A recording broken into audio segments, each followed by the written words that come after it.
Hi beautiful people!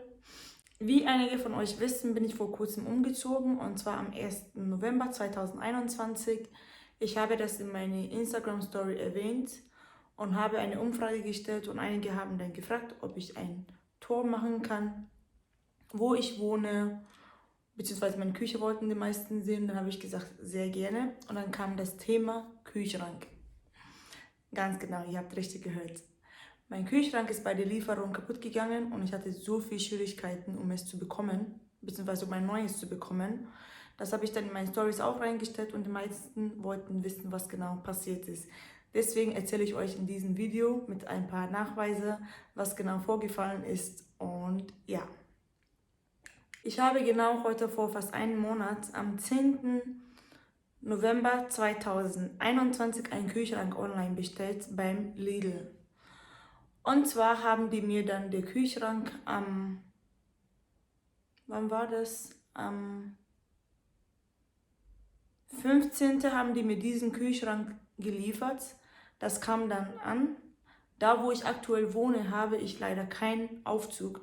Das heißt, der Fahrer, der diesen Kühlschrank geliefert hat, kam alleine. Und ich habe einen Side-by-Side-Kühlschrank bestellt. Das ist sehr schwer, das wiegt ungefähr 110 Kilo. Und der Fahrer kann das natürlich nicht alleine hochtransportieren in meine Wohnung. Daraufhin habe ich ihm gesagt, er muss das irgendwie hochbringen. Laut ihm muss er das nicht machen. Ich habe gesagt, wie soll ich das machen? Ich lebe hier alleine. Ich werde es alleine nicht schaffen, diesen Kühlschrank in meine Wohnung reinzubekommen. Hat er gesagt, na gut. Und hat dann diesen Kühlschrank vor meine Haustüre schon mal rausgepackt. Das heißt, es war nicht mehr geschützt, sondern nur der Kühlschrank. Und hat versucht, vom Erdgeschoss bis in den ersten Stock zu transportieren. Selbstverständlich hat er es nicht geschafft und ich sollte ihm dann dabei helfen. Ich habe dann versucht, mit in diesen Kühlschrank hochzubringen. Ich habe dann zu ihm gesagt, der Kühlschrank ist zu schwer. Ich schaffe das nicht. Es war einfach zu schwer. Ich habe geheult, weil es einfach alles geschmerzt hat. Meine Hände haben mir wehgetan. Und habe ich zu ihm gesagt, ich werde es nicht schaffen. Er soll es bitte wieder mitnehmen.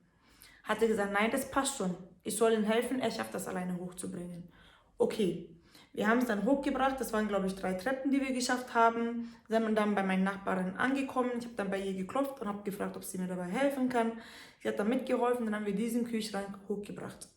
Wir kamen oben an. Dann habe ich gemerkt, der Kühlschrank ist kaputt. An der Seite, ich werde euch ein Bild hier hinzufügen, war da so, es war so reingedrückt ein bisschen. Vorne waren voll viel Kratzer und an der anderen Seite waren nochmal voll viel Kratzer. Und ich bin so eine Perfektionist, alles muss perfekt sein. Es hat einfach nicht gepasst. Erstes Mal dieser Kratzer davon hat mich voll aufgeregt. Und zweitens, diesen Druck da an der Seite hat mich noch mehr aufgeregt. Dann habe ich zu ihm gesagt, der Kühlschrank ist kaputt. Gott sei Dank, meine Nachbarin hat es auch gesehen, dass es kaputt war und hat dann zu mir gesagt, der Kühlschrank ist kaputt. Habe ich gesagt, ganz genau. Aber ich hatte keine Lust mehr, diesen Kühlschrank vom ersten Stockwerk nochmal nach unten zu transportieren, damit der Lieferant das wieder zurücknimmt. Also habe ich es einfach stehen lassen und habe an den Abend Lidl geschrieben, dass der Kühlschrank kaputt gegangen ist und ich diesen gerne umtauschen möchte.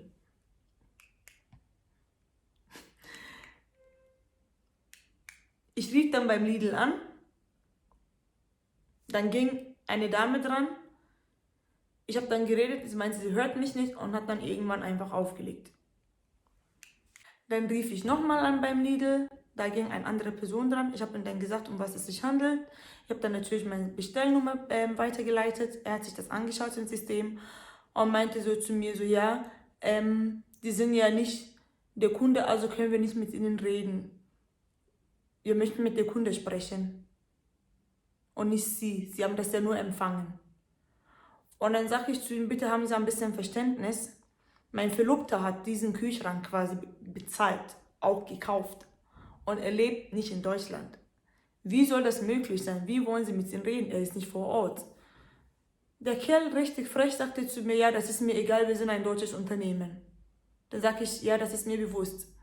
Mein Freund lebt in Amerika.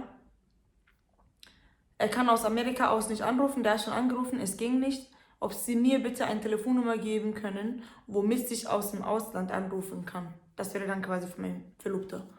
Und dann sagte er, nö, das haben wir nicht. Wie gesagt, wir sind ein deutsches Unternehmen, das ist Ihr Problem, wenn Sie aus dem Ausland nicht anrufen können.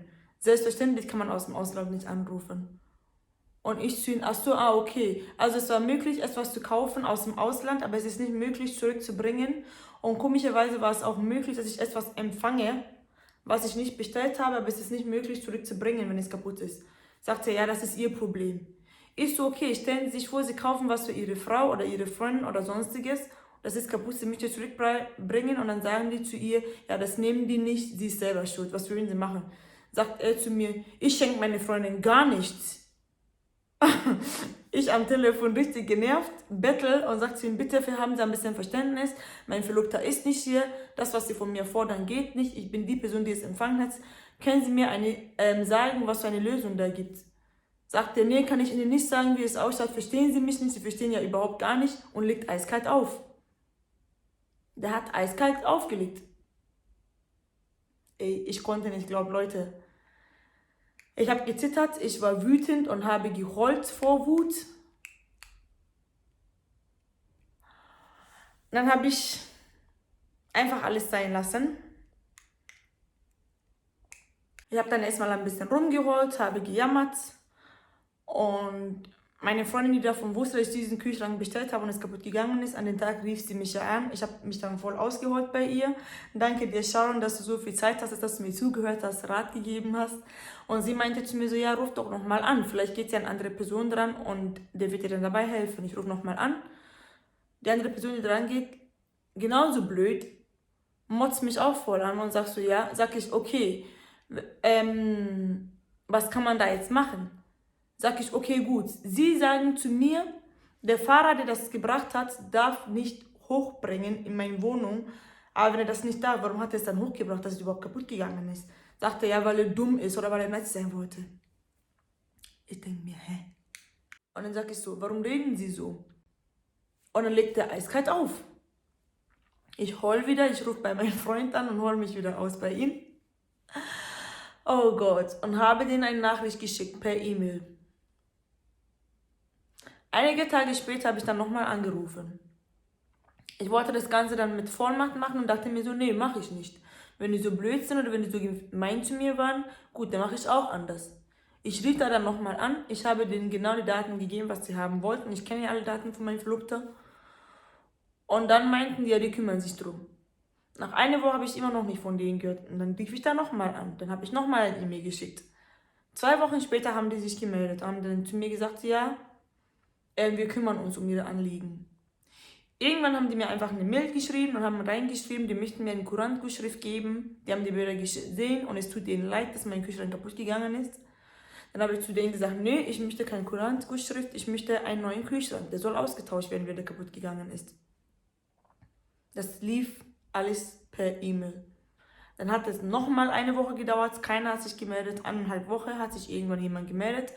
Und dann meinten die, ja, die werden diesen alten Kühlschrank abholen. Sind dann gekommen oder haben Leute geschickt, die diesen Kühlschrank abgeholt haben. Und ich habe denen geschrieben, die sollen nicht eine Person hier schicken, weil eine Person schafft es nicht, diesen Kühlschrank alleine runterzubringen. Gut, die haben 2 Leute geschickt, um diesen Kühlschrank abzuholen. Die haben mir ein neues gebracht und dann wieder eine Person geschickt. Oh Gott. Ich bin nach wie vor immer noch alleine hier und habe nach wie vor immer noch keine Hilfe. Was mache ich jetzt? Am 8. Dezember 2021 kam dann der Lieferant und hat dann meinen Kühlschrank gebracht. Er hat geklingelt, ich habe die Tür aufgemacht und gehe so draußen und sehe so eine ältere Herde da steht und sagt, ja, ihr Kühlschrank ist da. Sag ich, warum sind Sie alleine gekommen? Sagt er, ja. Sag ich, warum sind Sie alleine gekommen? Sagt er, ich sollte das nur liefern. Sag ich, ja, wer soll mir dann helfen, meinen Kühlschrank ins Zimmer zu bringen? Sagt er, ey, es ist nicht meine Aufgabe, ich soll es nur bringen. Wir arbeiten nicht mit Lidl zusammen, wir bringen nur die Sachen. Denke ich mir so, toll, was mache ich jetzt? Habe ich gesagt, okay, gut, dann fahren Sie bitte Ihre Tour, kommen Sie später nochmal zu mir, dieweil kümmere ich mich darum, dass Leute vorbeikommen und mir dabei helfen, diesen Kühlschrank in mein Zimmer zu bringen. Also ja, okay. Er ist gegangen und ich hatte irgendwie ein komisches Gefühl. Ich habe ihm auch nicht vertraut und habe dann meinen Verlobter angerufen und meinte zu ihm, ich vertraue dem Mann nicht. Irgendwie habe ich das Gefühl, er wird nicht wieder zurückkommen. Er kam so gegen 11:30 Uhr. Es war 12 Uhr, es war 13 Uhr, es war 14 Uhr, es war 15 Uhr. Und dann habe ich mir gedacht, das Ganze dauert mir zu lang, er wird nicht mehr zurückkommen. richtig befürchtet. Ich habe dann angerufen bei denen, weil ich dann Telefonnummer hatte, weil die mich ja ein paar Tage vorher angerufen haben, um zu informieren, dass ich diesen Kühlschrank bekomme. Und sage zu denen, ja, so und so ist vorgefallen, wo bleibt dann mein Kühlschrank? Und dann sagt er, also heute kommt der Mann nicht mehr, der hat reingeschrieben, dass er eine lange Wartezeit hatte bei ihnen. Und ich denke mir so, hä? Gut, sage ich zu ihm, bitte bringen Sie mir diesen Kühlschrank am nächsten Morgen. Das ist dann der 9., das ist heute, 9. Dezember 2021. Sagt er, ja, okay, werden wir machen. Termin vereinbart, er meinte zwischen 10 und 14 Uhr. Ich hatte um 15 Uhr einen Termin und habe dann zu ihm gesagt, zwischen 10 und 14 Uhr werde ich nicht schaffen, er soll es bitte früher machen, weil ich einen Termin habe. Sagt er, ja, okay. Heute, der 9. Dezember 2021, stehe ich in der Früh auf und denke mir so, okay, wo bleibt der Kerl? Es war 10:30 Uhr, weder noch hat sich irgendwer gemeldet, dass die heute meinen Kühlschrank bringen werden, noch hat irgendwer irgendwas geschrieben und ich denke mir so, okay. Dann habe ich dann nochmal angerufen und habe ihn gefragt, was jetzt ist, ob die heute meinen Kühlschrank liefern werden oder nicht. Dann sagte er so, warten Sie bitte kurz, ich rufe Sie gleich wieder zurück. Und hat dann mit seinen Kollegen gesprochen und meinte zu mir, ja, die haben irgendwie diesen Auftrag nicht gesehen. Also steht mein Kühlschrank noch bei denen. Er wird es dem Fahrer mitgeben und er nimmt es dann mit. Sag ich, ja, okay, wann kommt er dann? Sagte, ja, der wird es heute noch bringen. Okay. Es ist 11 Uhr, keiner ist gekommen. 11:30 Uhr, kein Anruf bekommen. Ist so Punkt 12 Uhr werde ich da anrufen. Punkt 12 Uhr habe ich da angerufen und habe die gefragt, wo der Fahrer jetzt bleibt. Sagt er zu mir, haben Sie Hilfe? Sag ich, ja, habe ich. Sagt er, okay, quatscht ein bisschen mit seinen Kollegen und sagt zu ihm, ja, er soll jetzt den Kühlschrank bringen. Sagt er, ja, Sie werden heute noch Ihr Kühlschrank bekommen. Sag ich, okay, ich hoffe, ich bekomme meinen Kühlschrank. Gut, er hat dann diesen Auftrag weitergegeben. Der Fahrer hat sich dann im Auto reingesetzt. Und dann meinte ich zu ihm, ja, okay, wie lange dauert das Ganze? Er meinte, ja, so in 1,5 Stunden wird er bei Ihnen sein. Das war 12 Uhr. Gut. Jetzt, Punkt um 13:58 Uhr, war ich mit meiner Cousine am Telefonieren und stand irgendwie am Fenster und habe halt rausgeguckt, dass irgendwer mal vorbeikommt oder dass irgendwann mal ein großes Auto da steht, wo ich sehe, okay, gut, da könnte mein Kühlschrank drin sein.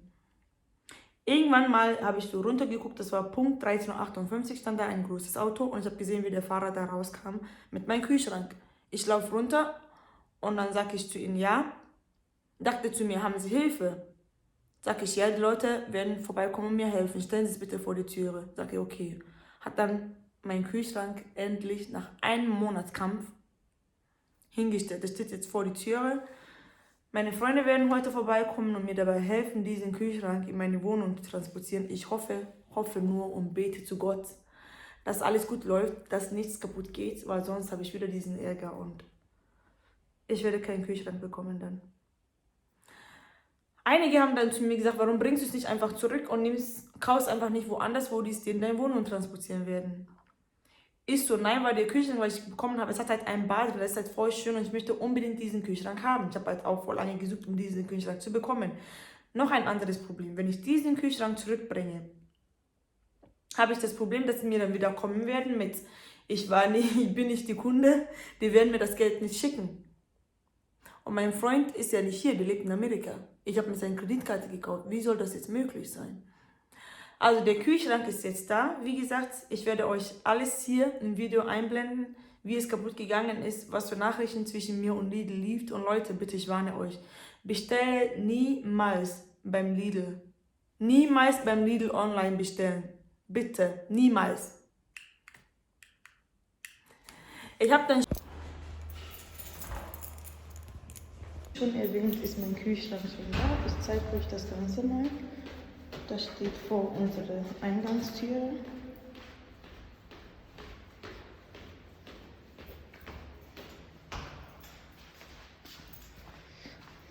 Also hier steht mein Kühlschrank.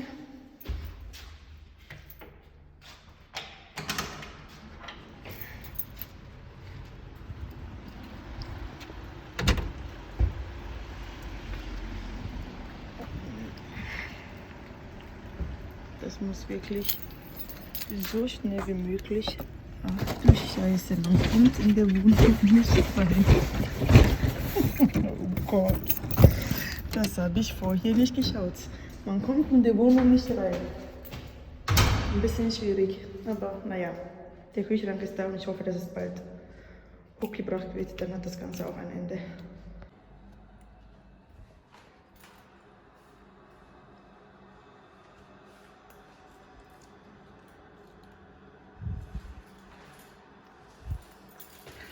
Ich habe dann später, nachdem das Ganze hin und hier war, online gesucht und geschaut und nach Bewertungen gesucht vom Lidl und habe gesehen, was für schlechte Bewertungen auf Lidl Online-Seite gibt und dass voll viele Leute dasselbe Problem hatten, so wie ich. Ich bin nicht die Einzige, das haben die wahrscheinlich mehrere Leute gemacht. Bei einigen haben die sich gar nicht gemeldet und bitte Leute, bestellt niemals beim Lidl online bestellen, niemals. Ich habe so viel Beschwerde schreiben müssen. Meine Freunde habe ich Link geschickt, dass sie auch Beschwerde schreiben, bis sich irgendwer mal gemeldet hat. Hat das Ganze 3 Wochen gedauert, bis der Kühlschrank abgeholt wurde. Hat es 4 Wochen gedauert. Also wirklich nie wieder Lidl online. Nie wieder. Und die Mitarbeiter sind auch alle so unverschämt, frech, überhaupt nicht hilfsbereit. Und ich bin auch nicht die Einzige, die das so empfindet. Andere Leute, die da schlechte Bewertungen hinterlassen haben, es gibt ja nur schlechte Bewertungen, haben auch geschrieben, wie unhöflich die Mitarbeiter sind, dass die einfach auflegen, entweder gar nicht dran gehen, das Problem gar nicht lösen können oder keinen Ratschlag geben, wie man das Problem besser lösen kann. Also das ist echt unglaublich. Ich habe auf jeden Fall daraus gelernt und werde nicht mehr irgendwo bestellen, wo ich noch nie bestellt habe, ohne vorher mich im Internet zu recherchieren, was für Bewertungen da gibt. Weil auf Lidl online gab keine Bewertungen. Aber wenn man dann im Internet mal so nachgibt, gibt da Bewertungen. Und Leute, bitte, wenn ihr was bestellt, schaut immer nach Bewertungen. Nicht nur bei der Seite, wo ihr das bestellt, sondern auch allgemein im Internet. Einfach mal nachgoogeln, nachrecherchieren, was da für Bewertungen geschrieben worden sind. In diesem Sinne, wie gesagt, ich werde euch mitnehmen. Ich werde euch zeigen, wie meine Küche ausschaut. Wenn der Kühlschrank endlich steht und ich eingekauft habe, werde ich euch das auch zeigen. Und wenn wir es hier hochbringen, werde ich euch auch zeigen. Ich nehme euch auf jeden Fall mit. Abonniert meinen Kanal. Ich danke dir. Leute, der Kühlschrank ist endlich mal hier oben. Diese 2 Männer hier haben es geschafft, hier oben zu transportieren. Wir packen es gerade aus. Ich hoffe nur, dass es vernünftig ist und dass nichts kaputt ist, weil dann bin ich echt glücklich. Aber die meinten, ich soll ein paar Stunden stehen lassen erstmal, bevor ich das benutze. Das heißt, ich werde es morgen benutzen. Aber heute war ich ganz fleißig einkaufen. Also der Kühlschrank wird jetzt ausgepackt. So schaut das Ganze aus. Ich kann es kaum abwarten. Das schaut vernünftig aus. Schaut echt gut aus. Leute, ich bin so glücklich. Mein Kühlschrank steht. Und es ist nichts kaputt. Und es ist alles... Ah! Leute, ich freue mich so sehr. Oh mein Gott. So viel Schmutz.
Schaut mein Kühlschrank aus.